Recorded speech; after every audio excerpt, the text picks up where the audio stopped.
إنما يؤمن بآياتنا الذين إذا ذكروا بها خروا سجدا وسبحوا بحمد ربهم وهم لا يستكبرون تتجافى جنوبهم عن المضاجع يدعون ربهم خوفا وطمعا ومما رزقناهم ينفقون فلا تعلم نفس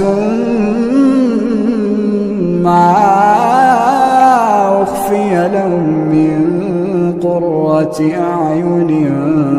جزاء